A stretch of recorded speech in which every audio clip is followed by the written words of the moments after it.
entre deux nations, entre deux États en conflit, mais qui croient en lui. Dieu se tiendra de quel côté? Du côté de celui qui est l'agresseur, mais qui s'appuie sur la parole du Seigneur qui déclare dans le livre de Lévitique chapitre 20, verset 24, qui dit « Je vous ai dit, c'est vous qui posséderez le pays, je vous en donnerai la possession. C'est un pays où coule le lait et le miel. Je suis l'Éternel, votre Dieu, qui vous est séparé des peuples. » Et aussi dans le livre de Deutéronome chapitre 1, verset 8, qui déclare « Voyez, j'ai mis le pays devant vous. Allez et prenez possession du pays que l'Éternel a juré à vos pères, Abraham, Isaac et Jacob, de donner à eux et à leur postérité après eux. » Dieu aussi, où soit il se tiendra du côté de celui qui est agressé, qui lui aussi s'appuie sur la même parole, mais à un autre niveau. Dans le livre de Deutéronome chapitre 19, verset 14, il est écrit « Tu ne reculeras point les bornes de ton prochain, posées par tes ancêtres, dans l'héritage que tu auras au pays dont l'Éternel ton Dieu te donne la possession. » Et un peu plus loin, au chapitre 27 du même livre de Deutéronome, verset 17, il est écrit « Maudit soit celui qui déplace les bornes de son prochain, et tout le peuple dira Amen. » Le prophète Osée, un peu plus tard, dira, dans son livre, au chapitre 5, verset 10, il déclare « Le chef de Juda sont comme ceux qui déplacent les bornes. » Et l'Éternel déclare « Je répandrai sur eux ma colère comme un torrent. » Dieu se contredit-il dans ses oracles? Lui qui ne se répand pas, a-t-il, après un temps, constaté qu'il faille changer certaines de ses ordonnances? C'est une question, une problématique qui nous dérange un peu ici. Raison pour laquelle nous avons fait revenir un invité qui est devenu un habitué de cette émission, qui n'est plus à présenter. Et surtout au sujet de la question de la congolité, parlant de Congolais de père et de mère, d'origine, qui doit réellement diriger la nation, l'État, le pays? Dieu se tiendra-t-il du côté de la RDC ou du côté du Rwanda qui nous agresse à travers tous ces mouvements rebelles? Madame, mademoiselles et messieurs, bienvenue sur le chemin de la vérité.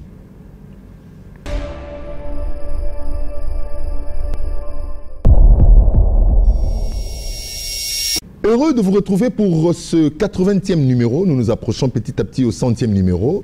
Un numéro qui sera spécial, consacré à un sujet très très spécial qui nous permettra encore de nous élever un peu plus haut.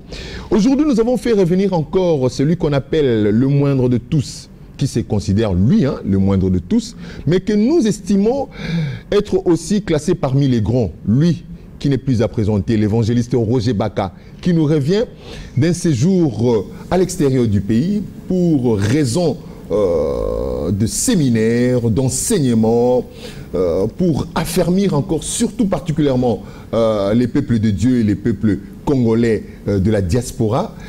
Et à qui nous disons shalom, bonsoir et bon retour au pays.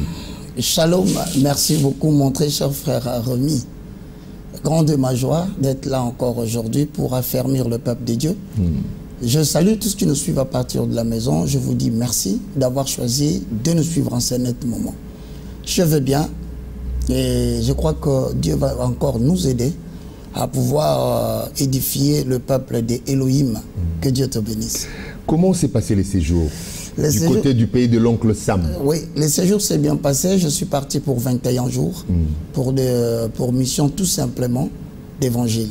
Je ne suis pas allé faire autre chose en accord avec le livre des Actes des Apôtres, chapitre 26, le verset 16 à 17. Tiens, lève-toi, tiens-toi sur tes pieds car je te suis apparu pour t'établir ministre des choses que tu as vues, les choses pour lesquelles je t'apparaîtrai.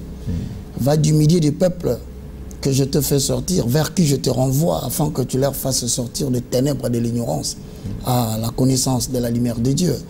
de leur faire sortir de la puissance de Satan à la puissance de Dieu, afin qu'ils reçoivent le pardon de péché et la bénédiction que l'Éternel a promis à tous les sanctifiés. J'ai fait mon travail, je suis parti d'ici. À Washington, je ne manquerai pas pour des raisons de gratitude. Je dis un grand merci au pasteur Emmanuel Mouteba, qui m'a reçu le premier à Washington DC. De là, je suis descendu pour aller prêcher la bonne nouvelle et rencontrer la communauté congolaise. Je salue le président John, le président de la communauté à Champagne. Je salue le pasteur Youlou Dikanda Didier. Nous avons fait 8 jours d'intervention qui a affecté la vie de beaucoup de gens. Gloire soit rendue à Adonai. De là, je suis parti à Seattle, Washington, où j'ai rencontré un frère congolais très dévoué pour le Congo. Il s'appelle notre frère Freddy Mwawa, avec le docteur Victorien, que je salue. Ils m'ont soutenu et nous avons travaillé pour l'Éternel. J'ai quitté Seattle, Washington, je me suis rendu à Los Angeles, où je salue un grand patriote avec sa famille, Papa Dadi, je pense à Maman Clarisse, Kunga, je salue les enfants si vous me le permettez. Oui, allez-y. Brian, Kunga, je salue Victoria et je salue aussi Samuel. De là, je suis parti à Kentucky. À Kentucky, j'ai rencontré le docteur Miller. Il doit être en train de me suivre, un homme très brillant, congolais, de père et de mère, et qui a d'ailleurs donné l'opportunité que nous puissions aussi intervenir dans l'église Calvary Christian Church. Que Dieu vous bénisse. De là, je salue le pasteur aussi qui m'a soutenu à Minnesota, le docteur consolateur. Frères et sœurs dans le Seigneur, vous qui êtes des États-Unis, je vous dis un grand merci pour m'avoir reçu et pour m'avoir aidé à accomplir la tâche de l'Éternel. Je ne pouvais pas rester là-bas. Je suis rentré au Congo, terre de mes ancêtres, terre où Dieu m'a introduit en tant que sentinelle pour veiller au destin de cette république pour laquelle nous avons beaucoup de choses à faire. Voilà, merci beaucoup, chers téléspectateurs. Comme vous le savez, dans notre émission, nous vous convions toujours à vous munir d'un carnet, du papier, aussi d'un stylo, parce que, au-delà du caractère informationnel qui revêt cette émission, c'est aussi de la pédagogie, c'est aussi de la matière éducative qui nécessite assez qu'elle soit mentionnée, notée quelque part, parce qu'à chaque fois qu'on aura de questions, de doutes, pour de temps en temps revisiter et revenir pour nous poser des questions qui nous permettront aussi d'élargir, d'aller un peu plus loin avec nos réflexions, nos recherches. Et voilà. Alors, Monsieur l'évangéliste Roger Baka, le moindre de tous. Oui, mon frère. Nous avons eu le temps de partager avec vous, bien que certains hommes de Dieu n'arrivent toujours pas, ne nous ont pas donné leur consentement pour traiter de cette question. Une question qui devrait être traitée par autant d'hommes de Dieu, mais qui se retiennent encore. Je me dis, ah Seigneur, est-ce que Motuna Oeza m'a cité et Tungisate Maël et Abatu? Alors, vous l'avez envoyé et vous avez consenti. Vous dites à votre retour, on va essayer de réfléchir selon la parole de Dieu. Vous êtes là.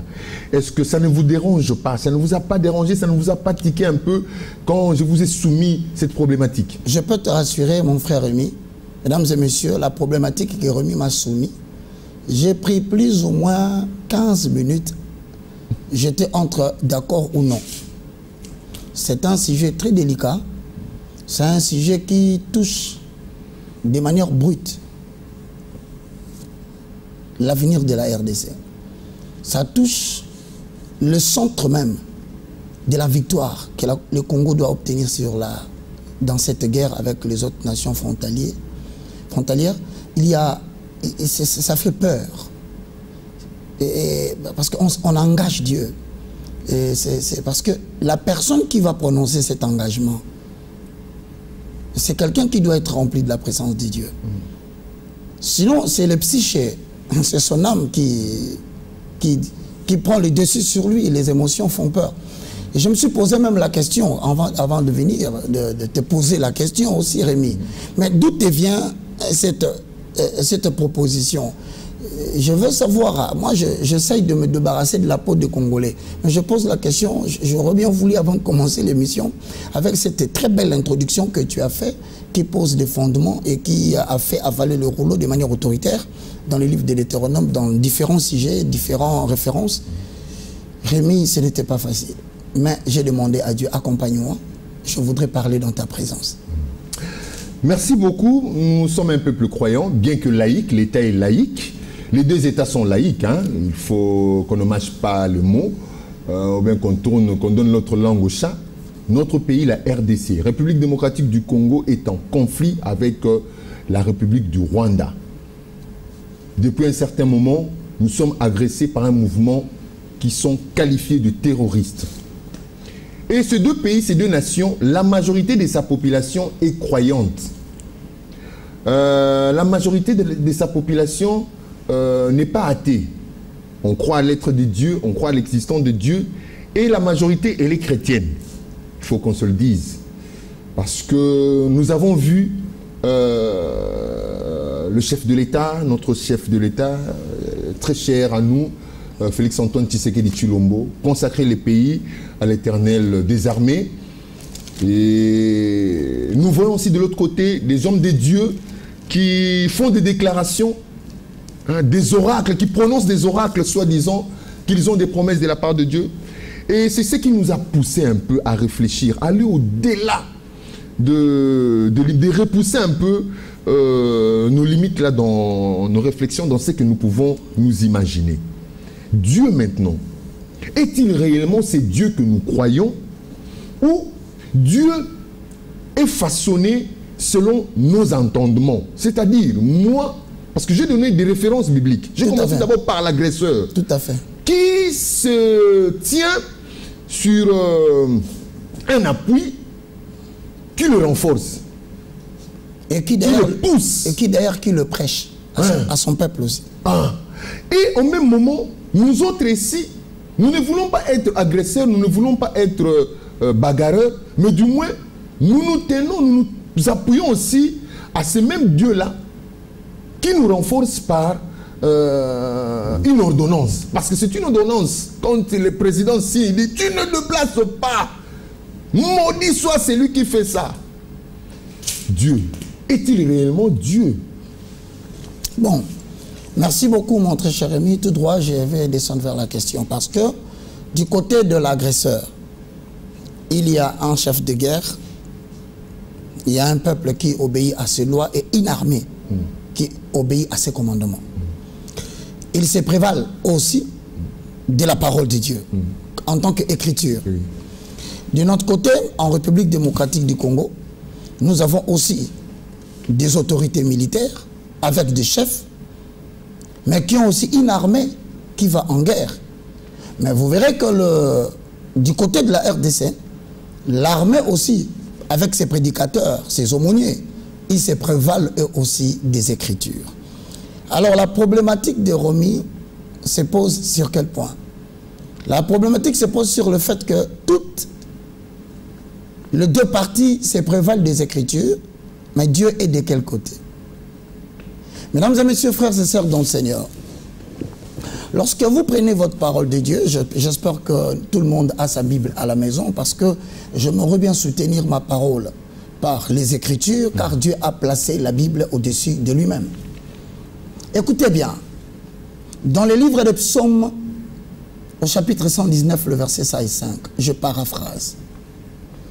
Ta parole est une lampe à mes pieds. 119, 105.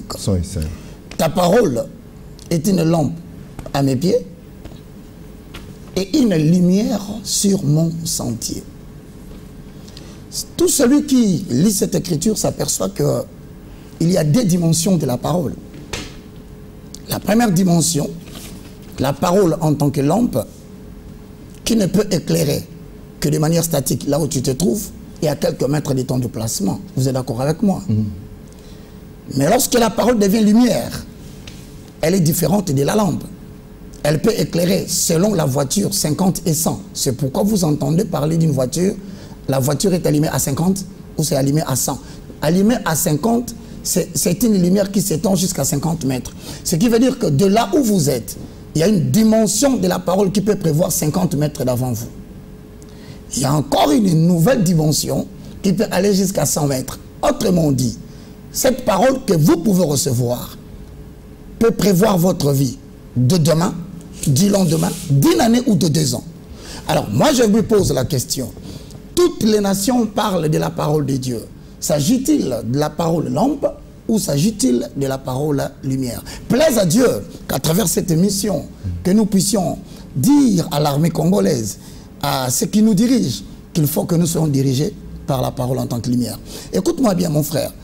Entre les deux camps, lorsque tout le monde peut se prévaloir de la parole écriture, la victoire, la position de Dieu n'est pas du côté seulement de ceux qui se prévalent de l'écriture, mais du côté de ceux qui ont accepté d'installer la présence de Dieu en eux et qui savent s'emparer de la puissance de sa présence. Je dis tout simplement, je suis en guerre avec Rémi. Et Rémi dit, Deutéronome dit. Moi je dis, Deutéronome dit. C'est bel et bien beau, parce que tout le monde a le droit de réciter la parole. Mais de quel côté sera Dieu? C'est ça la question. Pour qu'il donne la victoire de Dieu dès le départ, je le dis, se trouvera du côté de ceux qui non seulement comprennent l'importance de la puissance de la présence de Dieu de leur côté et de savoir comment ils peuvent s'emparer pendant longtemps. Nous allons essayer de soutenir cela par la parole de Dieu. Rappelle-toi qu'après que Moïse a fait sortir les enfants d'Israël de l'Égypte, 600 000 hommes de pied, sans compter les femmes et les enfants, ils furent poursuivis par l'armée égyptienne, qui d'ailleurs se présente dans le même contexte. Donc nous avons deux armées, l'une sort, l'autre la poursuit. Maintenant écoute bien Rémi, c'est important ce que je vais balancer tout à l'heure. Voilà ce que dit le livre d'Exode, au chapitre 33, le verset 15. Nous allons essayer de soutenir cela par cette parole qui dit, dans le livre de Exode, qui signifie sortie, au chapitre 33, le verset 14-15. Écoute ce que dit Moïse, chef de guerre, leader de l'armée des enfants d'Israël. Il dit ceci dans le verset 14. L'Éternel répondit, je prends le verset 13. Maintenant, si j'ai trouvé grâce à tes yeux, fais-moi connaître tes voies, alors je te connaîtrai, et je trouverai encore grâce à tes yeux. Considère que cette nation est ton peuple. 14. L'Éternel répondit, je marcherai moi-même avec toi et je te donnerai du repos. 15. Moïse lui dit, si tu ne marches pas toi-même avec nous, ne nous fais point partir d'ici. Voilà le secret de la victoire. Entre deux camps qui se battent, mais qui prétendent avoir les Écritures, Moïse fait l'exception. À la différence de l'armée d'Égypte qui s'engage sur ordre du roi d'attaquer Israël, Moïse marque la différence en tant que chef. Il dit, ne nous fais pas partir d'ici si toi-même tu ne marches pas devant nous. Écoutez bien ce que ça veut dire. Moïse dit, Seigneur, si je ne peux pas avoir ta présence pendant notre sortie, je ne bouge pas. Seigneur, je ne ferai pas de mouvement sans avoir l'assurance que ta présence est avec nous. Autrement dit, je ne mettrai en place aucune stratégie de guerre si ta puissance n'émane pas de ma présence. Vous savez, Rémi, le Seigneur lui-même a promis à Moïse, je marcherai avec toi et je te donnerai du repos. Nous comprenons ici, mes bien-aimés dans le Seigneur, que si une armée aussi puissante avec l'équipement dont il possède se décide de fonctionner sans consulter l'Éternel, sans être sûr que l'Éternel marche avec vous dans sa présence, eh bien cela signifie que vous vous dirigez tout droit vers l'échec. Voilà, la question est de savoir pourquoi. Parce que tout simplement, vous allez rencontrer des obstacles sur le chemin. Vos ennemis vont susciter des alliés. Dans les cas échéants, ils prendront des nations telles que Ouganda. L'armée ougandaise se joindra à eux. Il y aura l'armée du Burundi qui risque de se joindre à eux. Vous ne le savez pas encore quand vous vous engagez dans la guerre. Toutes ces armées qui s'engagent à côté de l'ennemi, qui prétendent utiliser les Écritures, seront une surprise des montagnes devant votre armée. Monsieur l'évangéliste, j'ai une petite préoccupation avant que vous ne puissiez avancer. Oui, c'est vrai, certes, les armées de différentes nations, les alliés de cette communauté de Eastern African Community, EAC, sont arrivés pour nous aider un peu à retrouver la paix dans le coin de la paix du pays, dans cette partie Est.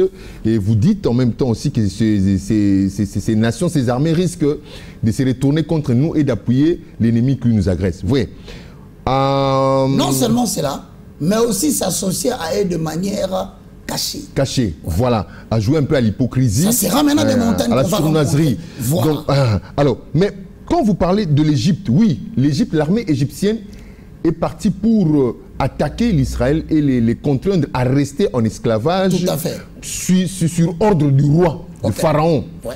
Et Moïse s'est tenu, s'est donné la peine de chercher quoi que ce soit, de chercher la volonté du Seigneur. D'exiger la présence de Dieu, l'accompagnement de l'Éternel. Exact. Alors, qu'est-ce qui prouve que ceux-là qui nous agressent n'ont pas aussi reçu l'aval du Seigneur? Est-ce qu'il y a quelque chose qui les justifie? Parce que, dans mon introduction, j'ai souligné 2 grands chapitres, 2 grandes références du livre de Deutéronome qui est un et de livre, Lévitique, qui leur donne cette pensée-là, cet esprit, parce que j'ai eu à suivre un de pasteurs, parce que malheureusement j'ai perdu mon téléphone dans lequel j'avais stocké ces images-là, qui leur dit: mon peuple, ne vous en faites pas. C'est un pasteur rwandais qui disait: mon peuple, ne vous en faites pas. Ce pays est un héritage. Cette partie, c'est un héritage pour nous. Et nous assistons aussi à des déclarations. Le président rwandais, que je cite, Paul Kagame, qui déclare qu'on doit revoir l'histoire. Vous voyez un peu tout ça. C'est-à-dire qu'ils ont une assurance de l'Éternel. Comment savoir? Comment pouvons-nous nous rassurer que réellement ils sont dans l'ignorance, ils sont dans la perdition? Parce que Paul a dit, hein, je crois Pierre, l'apôtre Pierre avait dit, il y a beaucoup de gens qui ne comprennent pas les enseignements de Paul. Ouais. Les gens mal intentionnés ont tordu les sens des Écritures pour le mettre à leur profit. Les écrits de Paul sont très difficiles. Sont très difficiles. Écoutez, Rémi, tu poses une question très indispensable, très importante, qui doit d'ailleurs intéresser premièrement, je le dis, le chef des armées qui nous dirige, tant que la FARDC, le commandant suprême. Le commandant suprême, le chef de l'État. C'est une émission qu'il devait vraiment suivre. Pourquoi? Parce que Rémi pose la question, qu'est-ce qui démontre justement que l'Éternel est avec eux? Et c'est le résultat. Je vais te dire quelque chose. Dans le langage de la Bible, il y a des promesses qui sont liées à ceux qui ont cru en Dieu, à ceux qui se sont repentis dans le Seigneur. Mais, écoutez-moi bien, cela ne s'arrête pas là. Il y a aussi des promesses conditionnelles qui accompagnent, non pas seulement parce que vous croyez en Dieu, mais parce que vous recherchez sa présence au quotidien. Et au-delà, vous vous emparez de sa présence. C'est 2 choses différentes. Je répète encore, il faut que je vous le dise. Frères et sœurs dans le Seigneur, l'Éternel Dieu a différentes méthodes de faire revenir un peuple auprès de lui. Soit par la loi de l'Éternel. Mais si vous n'obéissez pas à la loi et qu'il a urgemment besoin de votre retour, pour que vous puissiez retourner à lui. Eh bien, il utilise la détresse. Pourquoi est-ce que vous devez chercher constamment la présence de Dieu au sein des armées? Mais c'est pour la simple raison que dans le livre de Psaume chapitre 97, le verset 5, je veux paraphraser. C'est devant la présence de l'Éternel que les montagnes se transforment, que les montagnes se fondent comme des cires. Psaume 97, 5 le dit. Lorsque vous voyez les montagnes, nous allons les lire par la grâce de Dieu, parce que c'est une émission tellement pédagogique que j'aimerais bien que chacun de nous puisse la voir. Au cas où Rémi là le premier, il lit, au cas où moi je lis. Psaume 97, le verset 5. Je lis au nom de Jésus. Psaume 97, 5 dit: les montagnes se fondent comme la cire devant l'Éternel, devant le Seigneur de toute la terre.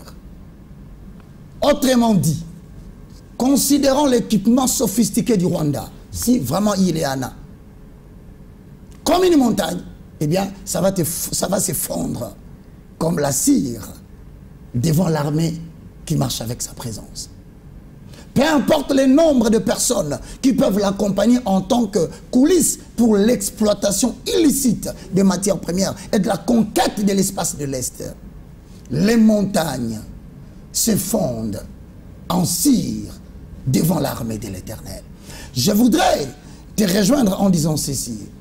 Lorsque vous marchez et que l'armée tout entière, lorsque le commandant suprême, avant d'élaborer des stratégies de guerre, des traités d'alliance avec le BRICS, avec la Russie, avec la Chine, avec que sais-je encore, est-ce que c'est la première de votre pensée de comprendre que la victoire dans la bataille d'un pays à destin, tel que la RDC à l'instar d'Israël, ne répond pas dans le grand nombre d'armes sophistiquées? Ça répond à la présence de Dieu parmi vous et de la manière dont vous vous emparez de sa présence. Écoute, quand Dieu dit à Moïse: je serai avec toi en temps de guerre et je te donnerai du repos. Voilà ce que ça veut dire pour le peuple congolais. Ça veut dire que vous n'allez pas vous soucier de la manière dont les autres nations dirigent leur armée. Ça ne devait pas être votre souci. Vous ne devez pas vous soucier de la façon dont le Rwanda est en train de s'associer avec d'autres pays pour vous prendre Bunagana et reste. Il dit encore au travers de ceci au peuple congolais, en commençant par les commandants suprêmes: normalement, vous ne devriez pas vous soucier de comment ils commandent leur armée. Vous ne devez pas vous soucier de quelles nouvelles armes ils vont obtenir. Ça veut dire qu'il a soutenu ceci. La seule chose dont j'ai besoin, moi, Moïse, c'est la présence de Dieu. Autrement dit, voici la seule chose dont nous avons besoin dans ces pays. C'est la présence de Dieu. Dieu doit marcher avec nous. C'est-à-dire qu'il marche avec nous et qu'il nous donne du repos. Je vais te dire quelque chose. Lorsque vous êtes dans les repos pendant la guerre, qu'est-ce qui vous inquiète? Il y a un moment donné, vous allez camper, vous avez besoin de manger. Il y a un moment donné, vous avez besoin de faire autre chose, parce que vous n'allez pas tout abandonner au profit de la guerre de l'Est. Ça s'appelle les repos pendant la guerre. Alors quand vous avez la plénitude de la puissance de Dieu et que vous êtes sûr qu'il s'est engagé, voilà ce qui arrive. Vous n'avez pas à vous inquiéter de vos ennemis. Si vous vous inquiétez encore, cela dénote son absence. 2. Vous n'avez pas besoin de savoir comment vous serez guidé pendant la bataille. Mais si cela vous préoccupe autant, cela dénote que vous n'avez pas sa présence. Vous n'allez pas vous inquiéter de votre psyché, c'est-à-dire de votre sentiment, de votre âme, des craintes qui vous aspirent. Écoutez-moi, croyant, colonel chrétien, écoutez-moi, général chrétien, j'en connais beaucoup qui connaissent la puissance de la présence de Dieu. Je connais des colonels, foule, je connais des généraux dans l'armée congolaise qui comprennent cette importance, mais qui n'ont pas encore eu l'opportunité de se joindre avec le leur qu'on appelle le pasteur de la nouvelle génération, pour s'élever. Je dis ceci et je vais ajouter. La présence de Dieu nous évite la lutte dans la chair, de courir n'importe comment. Angola, Réunion, Kenya, Réunion. Quelle réunion qui vous met dans la lutte, mais qui n'aboutissent finalement à rien. Vous avez besoin d'avoir Dieu dans sa présence qui mettrait de l'ordre dans votre façon de voir les choses. Je vais essayer à partir d'ici de balancer quelques 2-3 exemples qui démontrent que le contexte dont Rémi fait allusion aujourd'hui, qui continue à tarauder ton esprit et qui me taraude moi aussi. Nous avons l'Ancien Testament des récits qui sont remplis, à qui on a attribué la victoire de Dieu dans des moments de plus difficiles que ceux que nous avons en République démocratique du Congo. Te parlerai-je de la présence de Dieu qui a marché avec Abraham. Vous le découvrirez dans Genèse chapitre 21, le verset 22. Pendant que Romy le cherche et que vous le lisez, laissez-moi les balancer en quelques mots. C'est qu'il y a même des païens.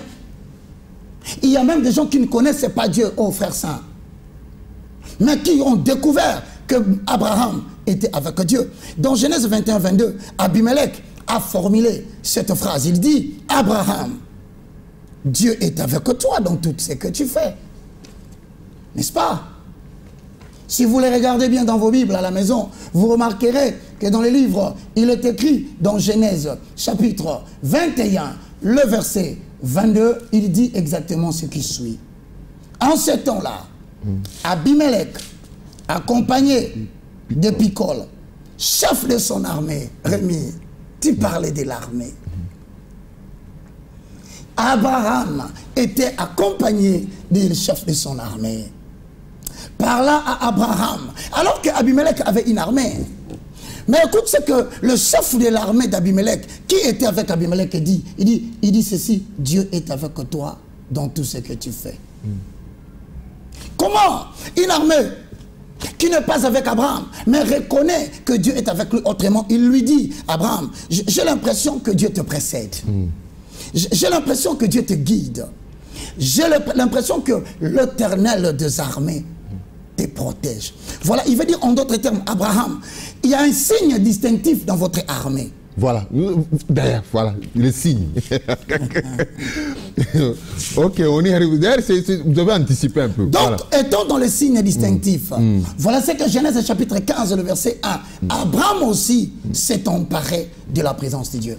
Dans le livre de Genèse 15, 1, après ces événements, la parole de l'Éternel fut adressée à Abraham dans une vision et lui dit, Abraham, ne crains rien, je suis ton bouclier et ta récompense sera grande. Lorsque vous marchez avec la présence de Dieu, vous vous emparez de sa présence dans votre armée, c'est l'armée adverse qui témoigne justement des signes distinctifs qui vous couvrent. Alors, il y a une autre chose qui préoccupe un peu mon esprit, au moment où vous parlez, parce que je fais toujours référence à l'État d'Israël, le royaume égyptien, et le peuple d'Israël qui devait quitter. Alors, l'Israël ayant quitté, l'Égypte s'est libérée, mais dans leur parcours, vous dites ici, tout à l'heure là, tantôt vous avez dit, il faudrait que nous retournions vers Dieu, organise ou soit suscite des circonstances qui nous ramènent vers lui. De défaite. Alors, de honte. Voilà. Il s'est fait que... Des contrats non respectés. Des trahisons de partenaires transfrontaliers. Voilà. Alors, Israël, de même, a vécu une époque où les seigneurs ne le frappaient, ne le soumettaient à des situations, à des circonstances dramatiques à cause d'une famille qui ne s'est pas repentie. Est-ce que tel est aussi notre cas? Merci beaucoup. Parce que nous subissons, après autant d'années, plus de 60 ans d'indépendance, est-ce que faut-il que toute la République se convertisse, commence à se mettre à genoux, ou il faudrait une classe quelconque qui doit se mettre à genoux, qui doit se soumettre à certaines exigences que recommande l'Éternel des armées afin d'apporter la victoire. Jérémy, excuse-moi Rémi Kalonji, je bénis Dieu pour la perception de ton intelligence. Écoute, je voudrais dire à tous qui nous suivent à partir de la maison, c'est une émission très stratégique. Je vais aller tout droit, de manière brute, de but en blanc, pour dire à l'armée congolaise et à son commandant suprême, retournez d'abord auprès de l'Éternel. Ce n'est pas ce que vous avez fait avant de commencer cette guerre. Tu sais, mon frère, tu as posé une question très importante. Mais cette question a pour réponse comment provoquer la présence de Dieu au sein de nos armées. Nous avons besoin d'ici. Et surtout, comment est-ce que les gens peuvent voir le signe distinctif de la présence de Dieu? Comment pouvons-nous nous emparer, non seulement de manière militaire, mais aussi devant les défis économiques qui se dressent devant nous? Dans le livre de Josué, au chapitre 1, le verset 5, l'Éternel Dieu dit à Josué, « Aucun homme ne pourrait se dresser contre toi. Quand moi, l'Éternel, je serai avec toi. » Mais quand vous constatez que les gens se dressent contre vous, ils arrivent à réussir dans ce qu'ils entreprennent. Mais comprenez par là, bon Dieu, que l'Éternel n'est pas avec vous et que sa présence n'est pas avec vous. Qu'est-ce que vous croyez? L'absence de la présence de Dieu ne signifie pas qu'il ne vous aime pas. Il veut tout simplement dire que vous n'aurez pas... Vous voulez Josué chapitre combien? 1, le verset 5. Okay. Que dans cette guerre que vous partez, je vous aime. Mais vous n'aurez pas ma présence. On ne sentira pas la distinction de votre armée par rapport à ma présence. Quand Dieu n'est pas là, il ne veut pas dire que je ne t'aime pas. Si, je t'aime. Mais je ne serai pas là parce que tu n'as pas désiré ma présence. Il dit, il ne tiendra devant toi tant que tu vivras. Autrement dit, jamais je ne te délaisserai. Jamais je ne t'abandonnerai. Il dit, fortifie-toi, prends courage. Dans Ésaïe chapitre 54, le verset 17, il dit, l'Éternel donne cette assurance. Toute arme forgée contre toi sera nulle et sans effet. Voilà un signe distinctif. Mais si une arme dressée contre toi a de l'effet, mais je ne suis pas là dans ma présence. C'est simple, comprenez comme ça. Il dit, tout celui qui se liguera contre toi, il tombera sous ton pouvoir. Mais écoute, c'est vous qui tombez sous le pouvoir de l'armée du Rwanda. Que des militaires qui meurent chaque jour. Que des parents qui abandonnent leurs enfants, qui vont tomber dans les champs de bataille. Ne comprenez-vous donc pas que vous ne vous êtes pas soucié de ma présence? Ou faut-il que je tue la moitié de la population? Dieu dit à Gédéon, dans le livre de Juges chapitre 6, le verset 12, Gédéon, va. Je serai avec toi, vaillant héros. Va avec la force que tu as et délivre Israël. En réalité, Jérémie, ou Gédéon, je voulais dire, est un lâche. Parce qu'il a émis des hypothèses. Il disait à tout moment, où est le Dieu qui était avec nos ancêtres? Le Dieu qui a combattu à côté de la Belgique.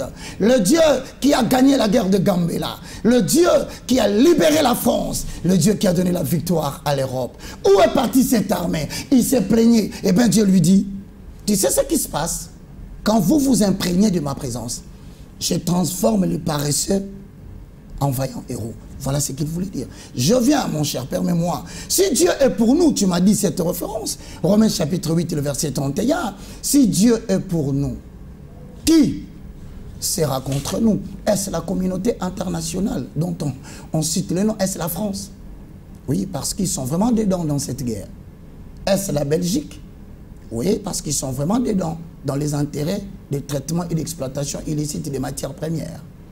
Est-ce que l'Angleterre a dit, le chef de l'État, accusant la Grande-Bretagne de faire mouche dans cette affaire? Est-ce que les États-Unis, dont on traite matin, midi, soir, qui nous promettent des choses mais qui ne réalisent pas, sont-ils aussi derrière cette affaire?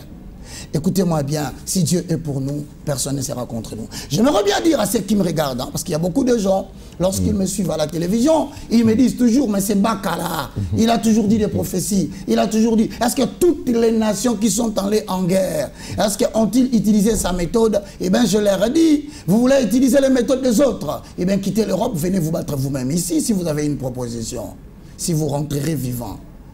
Nous ne sommes pas n'importe quelle nation. Nous sommes un peuple à part. Voilà pourquoi Dieu dit à Jérémie. Il dit, Jérémie chapitre 1, le verset 19, tu vas essayer de le voir. Il stipule ceci. Jérémie, je te préviens que les gens vont se dresser contre toi. Je te mets en garde qu'ils vont rejeter toutes tes prophéties. Mais ce dont j'ai besoin que tu saches, peu importe que le pays va se retourner contre toi, peu importe que le peuple va rejeter ce que tu dis, et même s'ils crieront en cours de route n'importe quoi sur toi, sache que Jérémie, c'est sans conséquence. Pourquoi? Parce que je suis avec toi. Ésaïe 43, le verset 10 stipule ceci. Voilà la promesse de l'Éternel. Si tu traverses le feu ne t'embrasera pas. Si tu traverses les eaux ne te submergeront pas. Voilà ce que je veux dire tout à l'heure. Si l'Éternel est avec nos armées, si l'Éternel est avec le président de la République, si l'Éternel a sa présence parmi le peuple congolais, ça veut dire ceci, que nous allons traverser des déluges, des associations de frontières. Nos ennemis lacustres qui partagent avec nous des frontières vont se dresser contre nous. Mais ce qui est important, à la fin de la bataille, vous allez survivre. Et que moi, l'Éternel, je vous comblerai de ma présence. Mais maintenant, la question est de savoir, pendant que Rémi me pose la question, comment avoir le signe distinctif? Moi, je réponds et je dis carrément, mesdames et messieurs, vous qui suivez le chemin de la vérité, c'est que comment obtenir la présence de Dieu et le signe distinctif? J'en viens maintenant à ta question. Devons-nous retourner tous, toute la nation, toute la population, ou y a une catégorie, une classe quelconque qui doit se soumettre à fléchir les genoux comme ce fut le cas avec la nation d'Israël? Parce que s'il fallait que tout le monde prie là, je doute fort que la RDC se relève. Merci beaucoup, mon bien-aimé. Tu poses une question. À qui Dieu soumet-il cette charge-là? Au magistrat suprême? Faut-il qu'il y ait une classe? Oh oui. Le premier, c'est le chef de l'État. Moïse était le leader politique. Il était le chef de la guerre. Parce qu'ici, nous voyons les pasteurs qui nous invitent, qui organisent c'est pas ça. des prières. Nous venons chaque jour. Je vous respecte avec toutes les rencontres que vous faites. Une prière pour la nation. Je peux te rassurer que je vous respecte. Mais excusez-moi, je ne fais pas me prévaloir. Cependant, Israël, là-bas, le peuple juif se bat chaque jour pour récupérer l'intégrité de l'État israélien. En toute humilité, Rémi, de me prévaloir de la toute connaissance de Dieu. Je parle comme un prophète. J'adresse un message à une nation. Je vous dis, ce n'est pas dans le stade que vous le trouverez. Comment s'emparer de sa présence? La réponse est donc simple. Nous allons partir dans 2 Chroniques chapitre 14. Lorsque nous arrivons dans 2 Chroniques chapitre 14, c'est là où nous allons trouver la réponse par rapport à la préoccupation de Rémi. Et c'est que le général, le commandant, le force terrestre, le force aérien, je ne sais pas qui d'autre décide sur la guerre à l'Est, et l'état de siège, tout consort, je suis totalement d'accord. Mais j'essaie d'apporter ma petite touche. Lorsque nous sommes dans les livres de 2 Chroniques 14, vous allez remarquer que le roi Assa venait de mener l'armée d'Israël à une grande victoire sur une armée éthiopienne de 1 million d'hommes. La victoire était concédée pour la seule raison que Assa, roi d'Israël, avait invoqué l'Éternel pour sa présence. Il avait invoqué l'Éternel pour sa présence. Vous allez le remarquer dans les livres de Chroniques chapitre 14, le verset 11 à 12. Nous allons lire rapidement pour que nous puissions ne pas lasser l'attention du peuple qui nous suit. Voilà ce qui est dit dans les livres de 2 Chroniques chapitre 14, le verset 11 à 12. L'Éternel frappa les Éthiopiens devant Assa et devant Juda, et les Éthiopiens prirent la fuite. Assa et le peuple qui était avec lui le poursuivirent jusqu'à Guérar. Et les Éthiopiens tombèrent sans pouvoir sauver leur vie, car ils furent détruits par l'Éternel et par son armée. Assa et son peuple prirent des très grands butins. Maintenant, on se pose la question, d'où lui venait cette force? D'où lui venait cette victoire? Comment a-t-il pu vaincre une armée de 1 million d'hommes? Oh, frères bien-aimés, très chers saints, je voulais dire, lorsque vous lisez des Chroniques, le chapitre 15, le verset 1, je voudrais que vous puissiez comprendre comment nous pouvons nous emparer de cette présence, ce pouvoir éblouissant, ce pouvoir incontestable. 2 Chroniques chapitre 15, le verset 1 dit: l'Esprit de Dieu fut sur Azaria, fils d'Obed. Et Azaria alla au-devant de Asa et lui dit: écoutez-moi, Asa, et tout Juda et Benjamin. L'Éternel est avec vous quand vous êtes avec lui.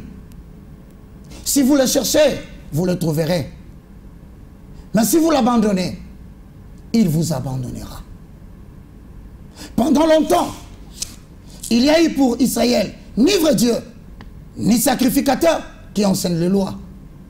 Mais au sein de la détresse, ils sont retournés à l'Éternel, le Dieu d'Israël. Ils ont cherché et ils l'ont trouvé. Voilà ce que Jérémie disait, Rémi, excusez-moi, disait tout à l'heure. Ça nous sera difficile. Hein? Voilà ce que dans ce pays où on aime boire. Voilà ce que tu disais tout à l'heure. Où la distraction. Est-ce que les gens vraiment auront le temps de retourner vers l'Éternel? À défaut de retourner à Dieu, ils provoquent la détresse. Une pédagogie, n'est-ce pas, pour vous inciter à... Et je pense qu'on est attentif, hein. Cette détresse de la guerre ne finira pas, oracle de l'Éternel, si vous ne retournez pas auprès de Dieu. C'est Dieu qui peut provoquer cette détresse. Rappelle-toi, Rémi, tu venais de me dire qu'à tout moment qu'Israël désobéissait, l'Éternel prenait le Philistin, il citait quelqu'un parmi les Philistins, et il lui disait: va marcher sur Israël. En sorte que la force que détient aujourd'hui le Philistin n'est pas une force proprement aux Philistins, mais c'est la force d'Israël qui est allée du côté de l'ennemi pour éduquer Israël. Monsieur l'évangéliste, mon frère, j'ai remonté un peu le précédent passage dans le livre de 2 Chroniques, chapitre 14, au verset 2. Il est mentionné ceci à partir du verset 2. Asa fit ce qui est bien et droit aux yeux de l'Éternel, son Dieu. Il fit disparaître les autels de l'étranger. Les autels de l'étranger, les hauts lieux, il brisa les statues et abattit les idoles. Mon frère, il ordonna à Juda, de rechercher l'Éternel, le Dieu de ses pères, et de pratiquer la loi et les commandements. Je veux ici un peu comprendre. Pendant que nous cherchons la victoire à l'Est, pendant que nous cherchons la victoire pour l'économie, la flambée de prix, quelqu'un me dira: eh bien c'est partout. Et je lui dis: nous ne sommes pas n'importe quel peuple. Alors quels sont ces hôtels étrangers que devons-nous évacuer et laguer?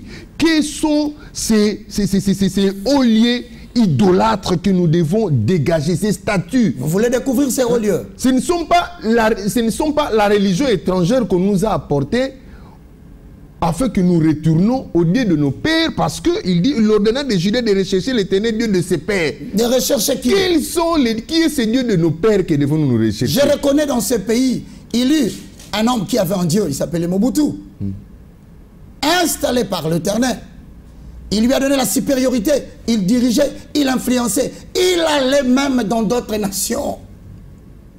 Il pouvait vaincre le pays où il est parti, revenir avec sa femme, et nous avons eu des enfants avec les femmes de ces gens. Il pouvait aller partout en Afrique, il blaguait avec le nom de cet homme, parce qu'il y avait un vrai Dieu. Parce qu'il y avait un Dieu qui marchait avec son armée. Mais lorsque les hauts lieux voulaient dire, on commençait à envahir la nation, il a dit, le principe est clair. Vous me cherchez, vous me trouverez. Mais si vous m'abandonnez, je vous abandonnerai. Regarde 2 Chroniques chapitre 15, le verset 3. Comment une nation ne peut pas avoir des sacrificateurs qui enseignent les lois de l'Éternel? Comment toute une armée peut ne pas avoir un aumônier à la hauteur du choix de l'Éternel dans la nation? Voulez-vous dire que vous ne l'avez pas vu à la télé? Je vous rassure, je ne parle pas du monde. Ils sont nombreux. Mais qu'avez-vous fait en lieu et place? Vous êtes allé vous voter, courber votre tête sur n'importe quelle statue. Eh bien, que ces statues vous donnent la victoire. Sous toute herbe verte, sous tout arbre, vous êtes allé vous prosterner. Qui vous dit que la victoire vient de la magie? Oh, n'êtes-vous pas allé demander des secours en Égypte? Est-ce que l'Égypte vous a donné la victoire? Qu'as-tu maintenant d'aller chercher du secours partout? Israël, retourne à l'Éternel, repentez-vous. Voilà pourquoi j'exhorte au nom de Jésus. Qu'à un moment donné, il faille savoir se débarrasser de moi, de son orgueil, pour chercher quelqu'un. Quelqu'un qui a les lois de l'Éternel. Quelqu'un qui a les paroles de Dieu dans sa bouche. Je vais ajouter, l'Éternel est avec vous quand vous êtes avec lui. Si vous le cherchez, vous le trouverez. Mais si vous l'abandonnez, il vous abandonnera. Écoute bien, quand il dit, si vous me cherchez, vous me trouverez. Le verbe trouver, remis, dérive du mot hébraïque, matsa. C'est-à-dire, la présence de Dieu qui sort pour délivrer. Autrement dit, dans la bataille de l'Est, vous pouvez avoir subi des tournures dans l'état de siège. Vous pouvez avoir subi des trahisons, des infiltrations. Mais écoutez-moi bien, il y a une présence qui mettra fin à tout cela. C'est que si vous le cherchez, Matsa, il viendra par sa présence et il vous délivrera. Voilà pourquoi il dit, vous ne m'avez pas cherché et ma présence n'est pas sortie pour vous délivrer. Écoute-moi bien, tant que tu chercheras l'Éternel, voilà ce qu'il veut dire, il sera toujours là pour te délivrer. Je veux bien insister sur une chose. La parole de Dieu est immuable. Frère, très cher président de la République, je suis le moindre. Très cher nouveau gouvernement mis en place, je suis le moindre. Mais vous pensez que vous allez faire flamber le prix? Vous pensez que vous allez donner de la nourriture à cette population amoindrie depuis plus de 45 ans? Croyez-vous que le ministère de la Défense que vous avez vous donnera la solution à l'Est et surtout aux préoccupations de la capitale? Je vous pose la question et je vous regarde. Quels sont vos projets dès le jour où vous avez fait des remises et reprises? Êtes-vous allé chercher des secours de l'homme ou avez-vous pensé qu'il y a une présence qui nous manque? Frères et sœurs dans le Seigneur, nous devrions avoir pour préoccupation personnelle marcher avec la présence de Jésus. Parce qu'il a dit, si vous m'abandonnez, je vous abandonnerai. Si vous allez dans le livre de Hébreux chapitre 13, le verset 5, vous le verrez. Mais je vais verbaliser certaines choses. Il y a la présence de Dieu qui est avec ceux qui sont repentis, parce que plusieurs personnes disent, au Congo, nous prions beaucoup. Nous faisons des prières au stade. Je voudrais dire à ceux qui viennent au stade, ce n'est pas que Dieu nous a retiré complètement sa présence, même son amour. Non. Son amour est dans ces pays. Voilà pourquoi par sa miséricorde, nous y revivons. Son amour est dans ces pays, sa bonté est là. Voilà pourquoi jusqu'à présent, le plan de la balkanisation n'a pas réussi totalement. Mais attention, ne vous moquez pas de sa bonté. Comme vous voyez qu'il continue à nous protéger, retournons, cherchons sa présence et surtout emparons-nous de sa présence. Parce que si nous restons loin de lui, il restera loin de nous. Je voudrais que Rémi lise avec moi cette loi qui fera venir la présence de mon Dieu. Vous savez, vous avez tellement suscité de prédicateurs pour prêcher pour la guerre que jusqu'à un moment donné, le peuple congolais s'est dit, il n'y a pas un Dieu. La diaspora se moque. Les gens se moquent de notre Dieu. Mais lorsque vous lisez 1 Samuel au chapitre 2, le verset 30, je vous le donne maintenant directement. C'est quoi cette loi pour que nous puissions nous emparer de sa présence que nous avons abandonnée il y a longtemps? Il y a longtemps. 1 Samuel 2, 30. Je lis au nom de Jésus. C'est pourquoi, voici ce que dit l'Éternel, le Dieu d'Israël. J'avais déclaré que ta maison et la maison de ton père marcheraient devant moi à perpétuité. Et maintenant, dit l'Éternel, loin de moi, car j'honorerai celui qui m'honore. Mais ceux qui me méprisent seront méprisés. Voilà la loi. Mépriser veut dire quoi? Laissez-moi vous expliquer en quelques secondes la réalité de cette référence. Il y avait un souverain sacrificateur qui s'appelait Élie. Il avait 2 enfants, Ophni et Phiné, mais qui ont commencé à profaner l'œuvre de l'Éternel.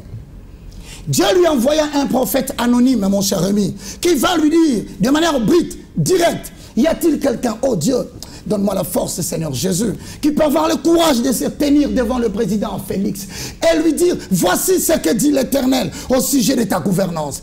Voici ce que dit l'Éternel au sujet de ton mandat. Voici ce que dit l'Éternel au sujet de la victoire de l'armée à l'Est. Voilà ce qui me pousse, parce qu'on me fait signe dire que nous tendons vers la fin. Bon, voilà ce qui me pousse à vous poser une question là. À défaut de voir cette classe ou cette élite ou cette catégorie des personnes qui peuvent fléchir les genoux au nom d'une nation, est-ce que une personne, une famille peut sauver toute une nation par sa prière? Oh mon Dieu, je me rappelle, bien-aimé dans le Seigneur. Parce que moi aussi, je me rappelle d'une fille qui a sauvé un général, lui donnant l'information d'un prophète quelque part pour lui permettre de rencontrer les seigneurs des armées. Je suis en train de te dire ici, il est question de la tête.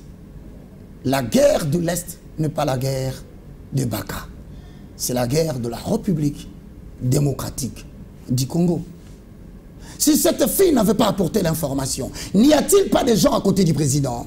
N'y a-t-il pas des gens à côté de Samalou Kondé? N'y a-t-il pas des gens à côté de Vital Kamere, de Moussa Nyamouissi, à côté de Jean-Pierre Bemba, que je salue la présence dans l'armée? N'y a-t-il pas une fille qui peut vous dire, je connais un homme de Dieu? Mais le problème du Congo, c'est que tu connais. Mais tu dis, si celui-là vient, on va nous effacer. Si celui-là vient, il apportera une dose de distinction. Oh frère, reconnais une chose, que Dieu passera par quelqu'un d'autre. Si la victoire et le retour de la nation d'Israël est en train de ténailler l'Éternel, eh bien il trouvera quelqu'un d'autre. Je vais encore dire quelque chose. Non seulement que Dieu a pu utiliser une armée qui était défaillante, l'Éternel a pris des lépreux. Aïe, alléluia. Mais des lépreux qui ne savaient ni se battre, qui ne savaient ni la stratégie de guerre, qui ne savaient ni comment créer une méthode pour renverser au niveau de la frontière l'ennemi. Ils ont seulement imploré l'Éternel. Ils disent, oh Dieu, si tu marches avec nous. Et tu sais ce qui s'est passé? C'est Psaume 97,5, je répète. Devant la présence de Dieu, les montagnes se transforment en cire. L'armée qui combattait Israël a eu de visions. Ils commençaient à s'affoler. Je dirais même plus, ils étaient terrifiés. Je vais ajouter, ils étaient horrifiés. Ils ont relevé la nuit, qui toute une armée est descendue et a détruit l'ennemi. Frère, bien-aimé dans le Seigneur, cette émission va terminer. Je crois que Rémi aura une question qu'il m'a prévue. Est-ce qu'il pourra-t-il la poser par rapport à cet exposé? Voilà, ça c'est encore une suite de missions que voilà pourquoi je dis ceci. La voix de l'Éternel se fait retentir du sommet de la montagne. Dieu des cieux, Dieu regarde sur la terre pour voir les hommes intelligents qui cherchent la face de l'Éternel. Dieu aurait gardé sacrificateur Élie à toujours et à perpétuité. Je répète, Dieu allait garder les mandats. Autrement dit, je vais changer. Dieu allait garder Élie comme souverain pendant 2, 3, 4 mandats. Et Dieu n'attendait qu'une seule chose. Il le regardait du bas, du haut des cieux, il disait, regardez, est-ce que cet homme va-t-il dire au peuple d'abandonner les hauts lieux? Parlera-t-il à ma place? Cherchera-t-il de vrais sacrificateurs qui puissent enseigner mes lois à son armée, à son bureau, à son peuple et à l'église du Congo? Comme il y avait un temps, il ne l'a pas fait. Bref, Dieu est descendu, il a tranché. Il a dit, j'aurais pu te garder pendant longtemps.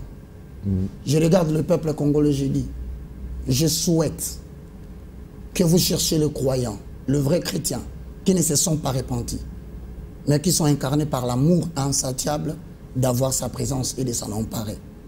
De préparer 3 à 4 jours pour se repentir pour toute la nation, pour chercher sa présence, de prier sans relâche. Ensuite, de déclarer pour le président, de déclarer pour le gouvernement, de déclarer pour l'armée et de se décider avec un cœur résolu et dévoué, que les hauts lieux ne peuvent plus rester au Congo. Et vous aurez des secrets pour lesquels Dieu vous mènera dans la victoire.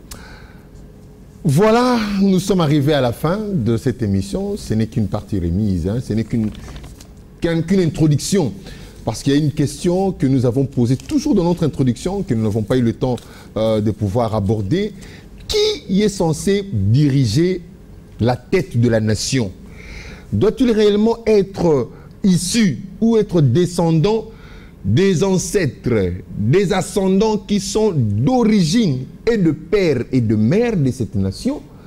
Ce sont des questions comme ça auxquelles nous allons répondre, parce que nous avons d'abord commencé par cette problématique pour nous permettre de voir un peu les niveaux de responsabilité de chacun quant à la sécurité, quant à l'intégrité, quant à la stabilité, sur tous les plans, hein, sociopolitiques, socio-économiques, socio-culturels de notre nation. Madame, mademoiselles et messieurs, nous sommes arrivés à la fin de cette émission. Grande a été notre joie de vous l'avoir proposé.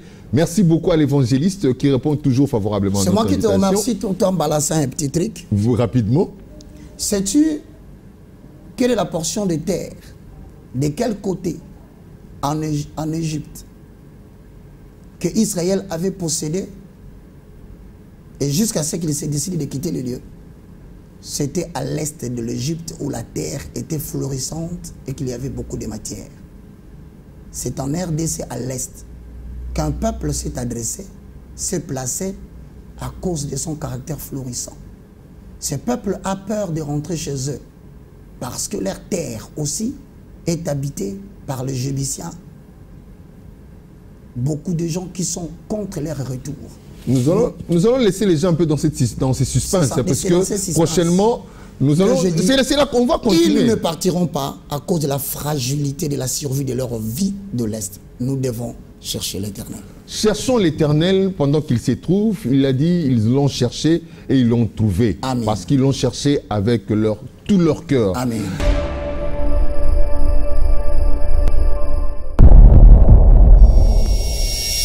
Voilà, nous sommes arrivés à la fin de cette émission. Grand merci à l'équipe technique qui nous a soutenus pour le succès de cette émission, à la réalisation. Hein.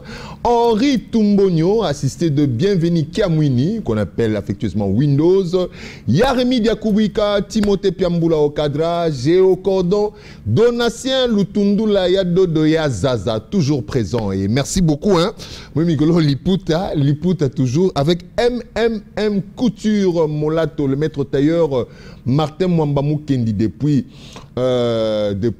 Haute-Savoie en France. Tout le monde Liputa, Sopana Oyona, Veste Oyoyoyo, Abakos, Rappelenga Susupa, c'est et ça lui sopait bien quoi. Donc on se retrouve prochainement avec un réel et les mêmes plaisirs pour le 81e numéro de Chemin de la Vérité. Au revoir.